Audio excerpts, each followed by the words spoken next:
Shalom. This video is commentary for the Satellite Bible Atlas Map 1.8, focusing on the southern approaches to Jerusalem.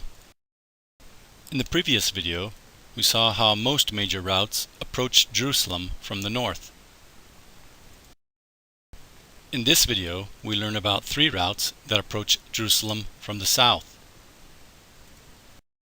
On Map 1.8, note the rugged canyons, the Upper Sorek and Kesalon valleys, that flank Jerusalem's western side like deep moats. These canyons make it very difficult to approach Jerusalem directly from the west. One route comes from the Sorek Valley in the Shephelah and climbs the Rephaim Ridge, avoiding the deep canyons of the Upper Sorek. Likewise, another route from the Elah Valley in the Shephelah climbs the Husha Ridge. Both these routes intersect near Husha and Bethar. The Husha Ridge joins the Road of the Patriarchs near Bethlehem. The Husha Ridge is undoubtedly the route David traveled on when he traveled from Bethlehem to the Elah Valley, where he fought Goliath. This event is marked on Map 5.3.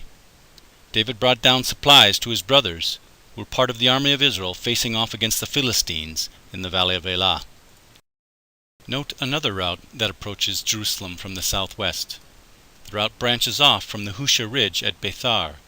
The valley of Rephaim becomes a wide plain on Jerusalem's southwest side, convenient for travel. We're standing here in the valley of Rephaim, where the Philistines attacked David twice after he became king of Israel in Jerusalem. This valley is actually the main southwestern approach to Jerusalem. After David became king of both Judah and Israel in Jerusalem, the Philistines attacked twice via the valley of Rephaim. Following God's directions during the second Philistine attack, David got behind them and cut off their route of escape. Because of the rough terrain of the Upper Sorek, the Philistines had no choice but to flee north. David pursued them from Gibeon to Gezer. To arrive at Jerusalem directly from the south, one travels on the hill country watershed route. The route is called the Road of the Patriarchs because Abraham, Jacob, and Joseph traveled on it. The Road of the Patriarchs is the only north-south route in the hill country. The deep canyons cutting both to the east and west of the watershed restrict travel to the top of the ridge. On Map 1.6, note the string of biblical cities along this route. Here's Hebron, where the patriarchs were buried, and where David was first crowned king of Judah. North is Bethlehem, where David and Jesus were born. Then Jerusalem, and Gibeah, Saul's capital. Ramah, the home of the prophet Samuel, and Mitzpah, fortified by King Asa. Bethel, where Jacob saw angels and where Jeroboam placed a golden calf. Shiloh, where the tabernacle was first set up under Joshua. And Shechem, where God first promised Abraham's descendants the land. Back on Map 1.8, the Road of the Patriarchs is labeled, on the watershed route, between Bethlehem and Jerusalem. The route was used on a number of occasions in the Bible. For instance, as marked on Map 2.2, Abraham journeyed from Beersheba to Mount Moriah, Jerusalem, with the intention of sacrificing Isaac. Map 5.5 shows that both David and later his son Absalom came from Hebron to Jerusalem. There is a strategic pinch, or bottleneck, in the Road of the Patriarchs near the city of Jerusalem. The Bible calls the spot Ketif, or the shoulder of Hinnom. It is a hill marked by a small triangle just below the word Jerusalem on Map 1.9. Here, drainage of the Rephaim Valley on the west and the Hinnom and Kidron valleys on the east pinch very close to the watershed. Let's see the Ketif Hinnom bottleneck on this Google Earth photo. The oldest part of Jerusalem, including the city of David and the Temple Mount, are shown here by the yellow shading. Jerusalem is separated from the watershed route by the Hinnom Valley. The Rephaim Valley descends from the watershed to the west, creating the narrow Ketif Hinnom bottleneck. The Road of the Patriarchs passes through this narrow pinch. Marked on Map 4.9, as recorded in the book of Judges, chapter 19, a Levite was returning from Bethlehem to the hill country of Ephraim in the north. When he arrived opposite Jebus, probably at Ketif Hinnom, the man's servant suggested turning aside and staying the night in Canaanite Jebus. But the Levites said, "No, let's go on to one of the cities of Israel, either Gibeah or Ramah." Israelite tombs at Katif-Hinnom were the location of an important archaeological discovery. We're just on the outskirts of Jerusalem, on the shoulder of Hinnom, and we're at a tomb that dates to the First Temple period, 600 BC, right around there.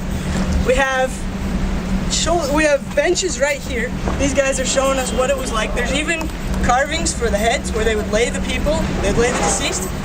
This would have been all enclosed. The deceased would lay here for about a year, at which time then the people would come back in and the flesh had decomposed. They take all the bones. They put the bones down below here in a repository. In this actual repository was found the oldest recorded piece of scripture. It was the priestly benediction from Numbers chapter 6. It was found on a small piece of silver in this repository. On map 114, let's examine one more route leading to Jerusalem. A route approaching Jerusalem from the southeast is called the Tekoa-En-Gedi Ridge Route. Because of the cliffs near the Dead Sea and the rough terrain of the Judean desert, this is the only route that leads into the hill country from the Dead Sea region. The route begins at En-Gedi and climbs the steep Ascent of Ziz, the ridge between the Nahal Arugot and Nahal David. The route ascends through the wilderness to Tekoa, hometown of the prophet Amos. Then it runs past Herodion, a fortress built by Herod the Great, and joins the road of the patriarchs at Bethlehem, then north to Jerusalem. Here is a photograph of the En-Gedi region from the Pictorial Library of Bible Lands. Note the two deep canyons, the Nahal Arugot and Nahal David, that define the steep ridge between them. This is where the Ascent of Ziz climbs up from the Dead Sea. The route then stays on the ridge up to Tekoa. No, this one's just going in. 1,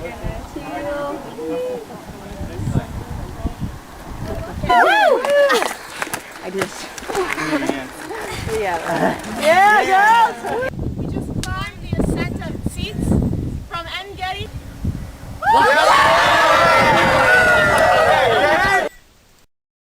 Map 6-4 marks out a biblical event that occurred along this route.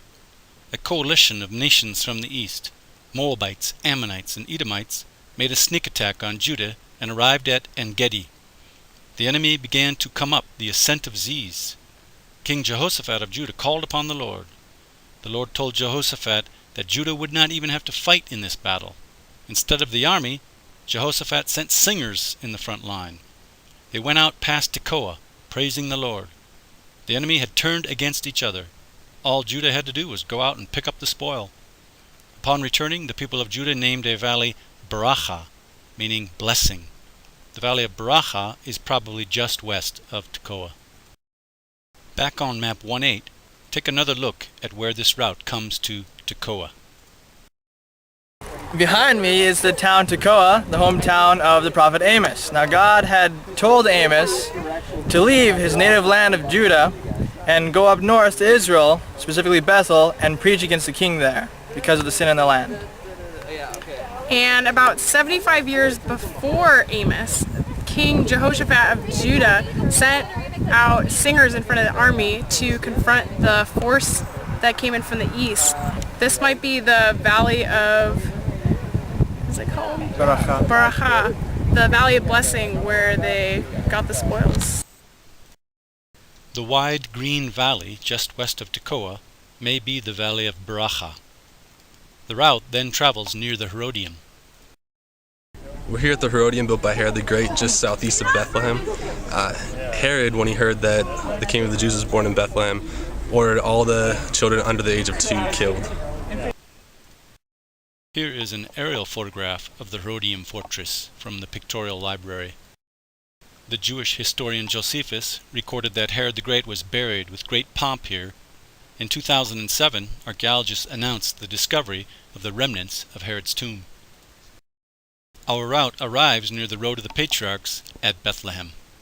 We're in Nativity Square in Bethlehem, and behind me is the Nativity Church, which is the traditional place where Jesus was born. We're still in Bethlehem, and you can see behind me a modern marketplace, and we're in the probable site of the Old Testament Bethlehem, which is where King David was from. to